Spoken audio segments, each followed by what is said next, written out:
channel BioPost. So today we are going to discuss about stages of animal development. कोई भी एक multi cellular organism एक single cell zygote से कैसे form होता है, from a single cell zygote से एक मल्टी सेलुलर ऑर्गेनिज्म कैसे फॉर्म होता है, उसके कुछ स्टेजेस होंगे. वो स्टेजेस हम इस वीडियो में डिस्कस करेंगे. वो जितने भी स्टेजेस होंगे हम इस वीडियो में डिस्कस करेंगे. So basically there are two main stages of animal development.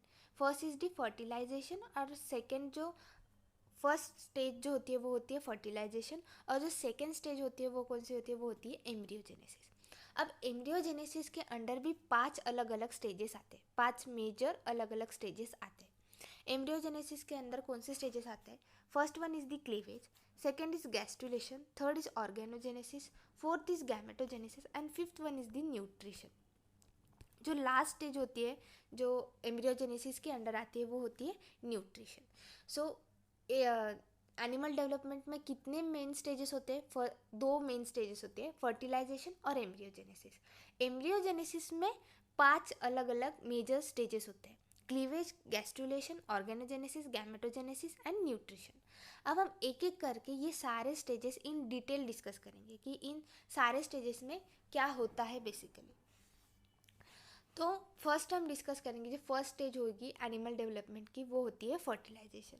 अब फर्टिलाइजेशन मतलब क्या? फर्टिलाइजेशन मतलब फ्यूजन. किसका फ्यूजन? गैमेट्स का फ्यूजन.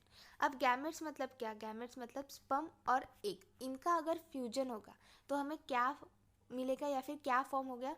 तो जाइगोट फॉर्म होगा. क्या फॉर्म होगा? जाइगोट. तो फर्टिलाइजेशन मतलब क्या? Fusion of gamete, fusion of sperm and egg to form a zygote, that is nothing but a fertilisation.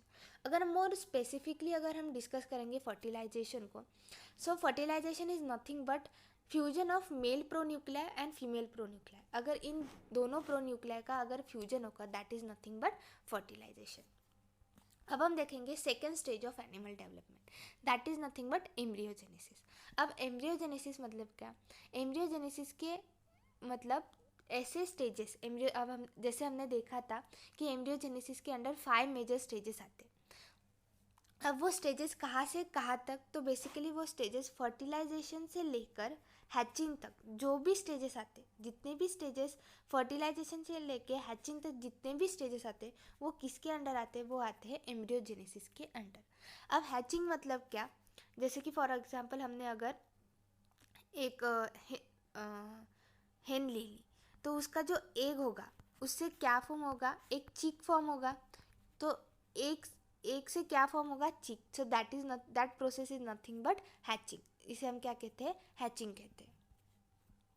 अब हम देखेंगे कि एम्ब्रियोजेनेसिस के अंडर 5 मेजर स्टेजेस कौन से आते हैं. First one is the cleavage, then is gastrulation, then organogenesis, then gametogenesis and last one is the nutrition.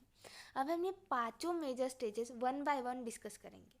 So first one is the cleavage. अब क्लीवेज मतलब क्या? अब क्लीवेज की जो स्टेज है एनिमल डेवलपमेंट में, जो क्लीवेज स्टेज है उसमें क्या होता है बेसिकली? सो क्लीवेज में माइटोटिक डिवीजन होता है. क्या होता है? Mitotic division. जो जाइगोट होता है उसका माइटोटिक डिवीजन होता है और माइटोटिक डिवीजन होने के कारण स्मॉल सेल्स फॉर्म होते हैं. स्मॉल सेल्स फॉर्म होते हैं और इन स्मॉल सेल्स को हम क्या कहते हैं? ब्लास्टोमियर्स. इन स्मॉल सेल्स को हम क्या कहते हैं? ब्लास्टोमियर्स. अब जब क्लीवेज एंड हो जाएगा, at the end of cleavage, इस जाइगोट को हम क्या कहेंगे? ब्लास्टुला. इस जाइगोट को हम क्या कहेंगे? ब्लास्टुला.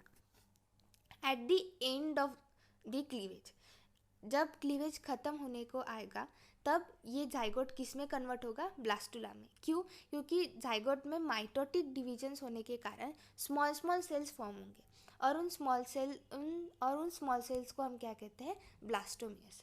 अब जो जाइगोट होगा वो कैसे दिखेगा? ऐसे सिंगल सेल. लेकिन जब उसमें माइटोटिक डिवीजन्स होंगे तो वो ब्लास्टुला में कन्वर्ट हो जाएगा और उसमें स्मॉल स्मॉल सेल्स ऐसे फॉर्म होंगे. ऐसे स्मॉल स्मॉल सेल्स फॉर्म होंगे और इस स्टेज को हम क्या कहते हैं? ब्लास्टुला. क्या कहते हैं? और इस जाइगोट के स्टेज को हम क्या कहते हैं? Blastula. So at the end of cleavage हमें क्या मिलता है? ब्लास्टुला. अब जो सेकेंड स्टेज होती है एनिमल डेवलपमेंट में वो होती है गैस्ट्रुलेशन. अब गैस्ट्रुलेशन में क्या होता है? अब जैसे कि हमने देखा कि जब क्लीवेज ख़त्म हो जाता है तब हमें स्मॉल राउंड ऑफ सेल्स का जो एक बॉल मिलता है जिसे हम ब्लास्टुला कहते हैं। अब ये जो ब्लास्टुला होता है, इस ब्लास्टुला में स्मॉल स्मॉल सेल्स प्रेजेंट होते हैं, रैंडमली प्रेजेंट होते हैं। अब ये सेल्स क्या कहते हैं, मूव करते हैं। क्या करते हैं, मूव। और एक जो उनकी रिलेटिव पोजीशन होगी, जो भी उनकी पोजीशन होगी, उस पोजीशन पे जाके वो उस पोजीशन तक जाने के लिए उन्हें क्या करना पड़ेगा, मूव करना पड़ेगा। एक रिलेटिव पोजीशन तक जाने के लिए उन्हें क्या करना पड़ेगा, मूव करना पड़ेगा। इसलिए वो सेल्स क्या करेंगे, एक जगह से लेके दूसरे जगह तक जाएंगे। इस स्टेज को हम क्या कहते हैं, गैस्टुलेशन। गैस्टुलेशन मतलब क्या, जो भी सेल्स होते हैं उन सेल्स का मूवमेंट, ताकि वो अपने एक रिलेटिव पोजीशन तक जा सके। और उनका एक पर्टिकुलर रीअरेंजमेंट होगा, उन सेल्स का एक पर्टिकुलर रीअरेंजमेंट होगा। सो इन सेल्स का rearrangement that is nothing but gastrulation. So हम इस स्टेज एट दिस स्टेज हम इस एम्ब्रियो को क्या कहते हैं, गैस्टुला कहते हैं। एट दिस स्टेज हम इस एम्ब्रियो को क्या कहते हैं, गैस्टुला कहते हैं। At the end of cleavage हम उसे क्या कहते हैं, blastula. At the end of gastrulation हम क्या कहते हैं, उसे गैस्टुला। सो गैस्टुलेशन में क्या होता है, बेसिकली जो सेल्स होते हैं, जो ब्लास्टुला में जो क्लीवेज में जो सेल्स फॉर्म हुए, उन सेल्स का मूवमेंट, ताकि वो एक पर्टिकुलर पोजीशन तक पहुंच सके, उसे हम क्या कहते हैं, गैस्टुलेशन। और at the end of gastrulation हम उस एम्ब्रियो को क्या कहते हैं, ग्लास्टुला। अब जब गैस्टुलेशन एंड होने को आता है, तब क्या होता है, तब 3 अलग अलग जर्म लेयर्स फॉर्म होते हैं। 3 अलग अलग क्या फॉर्म होते हैं, जर्म लेयर्स फॉर्म होते हैं। सो ये 3 अलग अलग जर्म लेयर्स कौन से होते हैं, फर्स्ट इज दी एक्टोडर्म।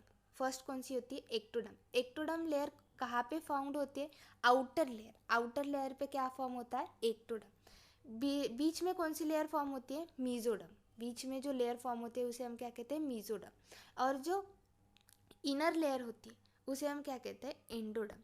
उसे हम क्या कहते हैं, एंडोडर्म। सो जब gastrulation, at the end of gastrulation 3 अलग अलग जर्म लेयर्स फॉर्म होते हैं। अब ये जर्म लेयर्स कैसे फॉर्म हुए, because of the movement of cell. जो भी सेल्स फॉर्म होते हैं उनका मूवमेंट, कुछ सेल्स आउटर लेयर पे रहते हैं, एम्ब्रियो के आउटर लेयर पे, कुछ सेल बीच में रहते हैं जिसे हम मीजोडर्मल लेयर कहते हैं, और कुछ सेल इनर लेयर बनाते हैं जिसे हम एंडोडर्मल लेयर कहते हैं। सो बेसिकली गैस्टुलेशन के एंड में 3 अलग अलग जर्म लेयर्स फॉर्म होते हैं, एक्टोडर्म, मीजोडर्म और एंडोडर्म। और इसके बाद जो स्टेज आती है उसे हम कहते हैं ऑर्गेनोजेनेसिस। अब ऑर्गेनोजेनेसिस में क्या होता है, अब जैसे हमने देखा कि गैस्टुलेशन में 3 अलग अलग जर्म लेयर्स फॉर्म होते हैं। अब इन जर्म लेयर्स का रीअरेंजमेंट, ये जो जर्म लेयर्स फॉर्म हुए हैं ये खुद को रीअरेंज करते हैं, ताकि ये सेल्स इंटरैक्ट कर सके, ये जर्म लेयर्स एक दूसरे से इंटरैक्ट कर सके और टिश्यू और ऑर्गन प्रोड्यूस कर सके। तो ऑर्गेनोजेनेसिस में क्या होता है, बेसिकली ये जो 3 अलग अलग जर्म लेयर्स फॉर्म हुए हैं गैस्टुलेशन में, ये एक दूसरे से इंटरैक्ट करते हैं और खुद को ऐसे रीअरेंज करते हैं ताकि इन 3 अलग अलग जर्म लेयर से टिश्यू और ऑर्गन्स प्रोड्यूस हो सके। क्या प्रोड्यूस हो सके, टिश्यू और ऑर्गन्स प्रोड्यूस हो सके। तो हम देखेंगे कि 3 अलग अलग जर्म लेयर से कौन से टिश्यू और ऑर्गन्स फॉर्म होते हैं। सो बेसिकली जो आउटर लेयर होती है जिसे हम क्या कहते हैं, एक्टोडर्म। आउटर लेयर जो होती है वो उसे हम क्या कहते हैं, एक्टोडर्म। अब एक्टोडर्म से क्या फॉर्म होता है, एपिडर्मिस। क्या फॉर्म होता है, epidermis. Nervous system, pigment cells, ये सारे जो टिश्यू और ऑर्गन्स होते हैं ये कहाँ से फॉर्म होते हैं, एक्टोडर्मल लेयर से। सो एक्टोडर्मल लेयर से क्या क्या फॉर्म होता है, एपिडर्मिस, नर्वस सिस्टम और पिगमेंट सेल। अब हम देखेंगे कि मीजोडर्मल सेल से क्या फॉर्म होता है। मीजोडर्मल सेल से हमें किडनीज, गोनैड्स और बोन्स, हार्ट और ब्लड सेल, ये सारे कहाँ से फॉर्म होते हैं, ये सारे मीजोडर्मल सेल से फॉर्म होते हैं। ये सारे कहाँ से फॉर्म होते हैं, ये सारे मीजोडर्मल जो जर्म लेयर होते हैं उनसे ये ऑर्गन्स और टिश्यूज फॉर्म होते हैं। अब लास्ट जो है वो है एंडोडर्मल सेल। एंडोडर्मल लेयर जो सबसे इनर लेयर होती है, इनसे क्या फॉर्म होता है, इनसे डाइजेस्टिव सिस्टम और रेस्पिरेटरी सिस्टम, ये दोनों सिस्टम कहाँ से फॉर्म होता है, ये दोनों सिस्टम एंडोडर्मल लेयर जो होती है, जो इनर लेयर होती है, उनसे ये डाइजेस्टिव और रेस्पिरेटरी सिस्टम फॉर्म होते हैं। अब हम देखेंगे fourth stage of embryogenesis, that is nothing but gametogenesis. अब तक हमने देखा कि जैसे फर्टिलाइजेशन हो गया, फर्टिलाइजेशन में हमें क्या मिला, जाइगोट। उसके बाद हमने देखा क्लीवेज, क्लीवेज में हमें मिला ब्लास्टुला। उसके बाद गैस्ट्रुलेशन में हमें मिला गैस्ट्रुला। और उसके बाद हमने देखा कि गैस्ट्रुला में जो 3 जर्म लेयर्स होते हैं उससे ऑर्गन्स कैसे डेवलप होते हैं। और उसके बाद हमें क्या मिलता है, एक मल्टी सेलुलर ऑर्गेनिज्म। लेकिन इस मल्टी सेलुलर ऑर्गेनिज्म में गैमेटोजेनेसिस होगा, गैमेट्स फॉर्म होंगे। तो वो गैमेट्स कैसे फॉर्म होते हैं, फॉर एग्जांपल जैसे कि हमने फीमेल हो गई, अब फीमेल में कौन से गैमेट्स फॉर्म होंगे, एक फॉर्म होगा। और मेल में क्या फॉर्म होगा, मेल में फॉर्म होगा स्पर्म। अब स्पर्म फॉर्म होगा। तो इस मल्टी सेलुलर ऑर्गेनिज्म में ये गैमेट्स का प्रोडक्शन कैसे होता है, गैमेटोजेनेसिस कैसे होता है, ताकि वो अपने खुद के गैमेट्स प्रोड्यूस कर सके। तो जो फोर्थ स्टेज होती है एम्ब्रियोजेनेसिस की, वो कौन सी होती है, गैमेटोजेनेसिस की। गैमेट्स कैसे फॉर्म होते हैं, सो बेसिकली जो एग होता है, जो एग होता है, उस एग का जो साइटोप्लाज्म होता है, उस साइटोप्लाज्म में एक स्पेशलाइज पोर्शन होता है which give rise to precursor cell. किसे फॉर्म करता है, वो फॉर्म करता है प्रीकर्सर सेल्स। अब ये प्रीकर्सर सेल क्या फॉर्म करते हैं, ये precursor cell give rise to gametes. ये प्रीकर्सर सेल्स किसे फॉर्म करते हैं, गैमेट्स। अब ये प्रीकर्सर सेल्स, इसे हम ये इन प्रीकर्सर सेल्स को हम क्या कहते हैं, इन प्रीकर्सर सेल्स को हम क्या कहते हैं, जर्म सेल। इन प्रीकर्सर सेल्स को हम क्या कहते हैं, जर्म सेल्स। अब ये जर्म सेल्स क्या करते हैं, ये जर्म सेल माइग्रेट करते हैं कहाँ पे, गोनैड्स में। कहाँ पे माइग्रेट करते हैं, गोनैड्स में। अब ये जब गोनैड्स में माइग्रेट करेंगे तब ये डिफ्रेंशिएट होंगे गैमेट्स में। किस में डिफ्रेंशिएट होंगे, गैमेट्स में। अब डिफ्रेंशिएशन डिसाइड होगा कि ये जो गोनैड्स होंगे, ये जो जर्म सेल्स है, ये गोनैड्स में माइग्रेट करेंगे। अब फर्दर ड्यू ये जर्म सेल डिफ्रेंशिएट होंगे किस में, गैमेट्स में। अब इन जर्म सेल का डिफ्रेंशिएशन कि ये स्पर्म सेल्स बनाएंगी, स्पर्म गैमेट्स बनाएंगी या फिर एग, ये डिफ्रेंशिएट करते हैं किस में, गोनैड्स में। इसलिए उन्हें या गोनैड्स में माइग्रेट करना पड़ता है ताकि वो डिफ्रेंशिएट कर सके गैमेट्स में, आइदर स्पर्म और आइदर एग। इसे हम क्या कहते हैं, इसे हम कहते हैं गैमेटोजेनेसिस। लेकिन ये जो गैमेट्स फॉर्म होता है स्पर्म और एग, ये तब तक मैच्योर नहीं होते जब तक ऑर्गेनिज्म, कोई भी मल्टीसेलुलर ऑर्गेनिज्म फिजिकली मैच्योर नहीं होता, मैच्योरिटी तक नहीं पहुंचता, तब तक ये गैमेट्स मैच्योर नहीं होते। जब एक ऑर्गेनिज्म मैच्योरिटी तक पहुंच जाएगा तब ये गैमेट्स रिलीज होते हैं। उसके बाद फर्टिलाइजेशन होता है, और जैसे हमने देखा फर्टिलाइजेशन के बाद क्लीवेज, गैस्ट्रुलेशन और ऑर्गेनोजेनेसिस, ये सारी प्रोसेस कंटिन्यू होती है। इसके बाद हम देखेंगे difference between germ cells and somatic cells. अभी जैसे हमने देखा कि जो जर्म सेल्स होते हैं वो प्रीकर्सर सेल्स होते हैं गैमेट्स के। अब ये जो जर्म सेल्स होते हैं ये माइग्रेट करते हैं कहाँ पे, गोनैड्स में। और गोनैड्स में माइग्रेट करने के बाद वो डिफ्रेंशिएट करते हैं गैमेट्स में, आइदर स्पर्म सेल और एग। तो ये जो जर्म सेल्स होते हैं और जो सोमैटिक सेल्स होते हैं, इनमें डिफ्रेंशिएशन क्या होता है। सो जो जर्म सेल्स होते हैं वो एक they contribute to a new generation. जैसे कि हमने देखा कि जो गैमेट्स होता है उनका क्या होता है, फ्यूजन होता है, फर्टिलाइजेशन होता है, जिसे हम क्या कहते हैं, फर्टिलाइजेशन में क्या होता है, fusion of sperm and egg. So ये गैमेट्स जो होते हैं इनका फ्यूजन होता है, और फ्यूजन होने के कारण एक न्यू जनरेशन फॉर्म होती है। फ्यूजन होने के कारण न्यू जनरेशन फॉर्म होती है। सो जर्म सेल्स एक न्यू जनरेशन को कंट्रीब्यूट करते हैं। और सोमैटिक सेल्स मतलब क्या, ऐसे सेल जो this cells contribute to form individual body. जो सेल न्यू जनरेशन को नहीं कंट्रीब्यूट करती। सोमैटिक सेल्स मतलब क्या, ऐसे सेल जो न्यू जनरेशन को नहीं कंट्रीब्यूट करती लेकिन एक इंडिविजुअल की बॉडी बनाने के लिए कंट्रीब्यूट करते। किस लिए कंट्रीब्यूट करते हैं सोमैटिक सेल की, ताकि एक इंडिविजुअल की बॉडी फॉर्म हो सके, जिसे हम फॉर्म हो सके, इसलिए वो कंट्रीब्यूट करते हैं। और जर्म सेल किसी लिए कंट्रीब्यूट करता है, ताकि एक न्यू जनरेशन फॉर्म हो सके। अब हम देखेंगे last stage of animal development, that is nothing but nutrition. So nutrition में 3 अलग अलग वेज होते हैं, ताकि एक डेवलपिंग एम्ब्रियो जो होता है उसे न्यूट्रिशन कैसे प्रोवाइड करते हैं, तो इनके 3 अलग अलग वेज होते हैं। सो बेसिकली जो फर्स्ट वे होता है, सप्लाई द एम्ब्रियो विथ योक। जैसे कि हम फॉर एग्जांपल अगर हमने बर्ड का एग देख लिया, एग, तो एग में क्या प्रेजेंट होता है, योक। तो उस एम्ब्रियो को न्यूट्रिशन कैसे मिलता है, with the help of this yolk. So first way कौन सा हो गया, with the help of this yolk. अब जो सेकेंड स्टेज होता है न्यूट्रिशन का, वो कैसा होता है, जैसे कि हमने देखा कि फॉर एग्जांपल अगर हमने देखा सिल्क वॉर्म का, सिल्क वॉर्म में क्या होता है, जो वॉर्म होता है वो फीड करता है किस पे, जो वॉर्म होता है वो किस पे फीड करता है, लीफ पे।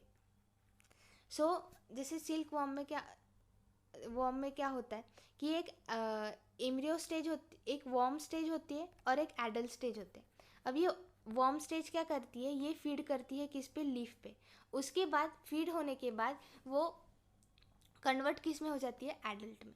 तो ये एक न्यूट्रिशन की स्टेज हो गई, जिसे हम क्या कहते हैं, जिसे वॉर्म स्टेज हम कह सकते हैं, जिसमें जो लार्वा होता है वो फीड करता है लीफ पे, और बाद में वो डिफरेंशिएट हो जाता है किस में, एडल्ट में। सो और जो थर्ड स्टेज होती है न्यूट्रिशन की, वो होती है प्लासेंटा। जैसे कि ह्यूमन में जो मदर होती है वो क्या प्रोवाइड करती है, न्यूट्रिशन। जो एम्ब्रियो फॉर्म होता है उस एम्ब्रियो को न्यूट्रिशन कौन प्रोवाइड करती है, mother, with the help of placenta. So ये थर्ड वे हो गया न्यूट्रिशन प्रोवाइड करने का। First way is the yolk, third way is with the help of the larva. जो लार्वा होता है वो लार्वा फीडिंग स्टेज में जाता है, मतलब वो लीफ को ईट करता है, और लीफ को ईट करने के बाद वो किस में कन्वर्ट हो जाता है, एडल्ट में। And third way is the with the help of placenta. जो जैसे कि हमने ह्यूमन्स में फीमेल जो होती है, वो जो एम्ब्रियो होता है उस एम्ब्रियो को न्यूट्रिशन प्रोवाइड करती है, मदर जो होती है वो न्यूट्रिशन प्रोवाइड करती है with the help of placenta. तो ये 3 अलग अलग वे हो गए न्यूट्रिशन के। तो आज हमने देखा स्टेजेस ऑफ एनिमल डेवलपमेंट। तो हमने जैसे देखा कि 2 मेन स्टेजेस होते हैं, फर्टिलाइजेशन और दूसरा एम्ब्रियोजेनेसिस। और जो एम्ब्रियोजेनेसिस होते हैं उसमें 5 अलग अलग मेजर स्टेजेस होते हैं, क्लीवेज, गैस्ट्रुलेशन, ऑर्गेनोजेनेसिस, गैमेटोजेनेसिस और न्यूट्रिशन। क्लीवेज के एंड में हमें मिलता है ब्लास्टुला, गैस्ट्रुलेशन के एंड में ग्लास्टुला, ऑर्गेनोजेनेसिस के एंड में हमें जितने भी ऑर्गन्स और टिश्यूज होते हैं वो फॉर्म हो जाते हैं। गैमेटोजेनेसिस में हमने जैसे देखा कि एक मल्टीसेलुलर ऑर्गेनिज्म में गैमेट्स कैसे फॉर्म होते हैं, और उसके बाद हमने देखा न्यूट्रिशन के कितने 3 अलग अलग वे होते हैं। वो सारा कुछ हमने आज की वीडियो में देखा। सो आने वाले वीडियो में हम देखेंगे लाइफ साइकिल ऑफ फ्रॉग में कैसी लाइफ साइकिल होता है, और उसके बाद हम देखेंगे कि Metamorphosis of amphibian. So thank you.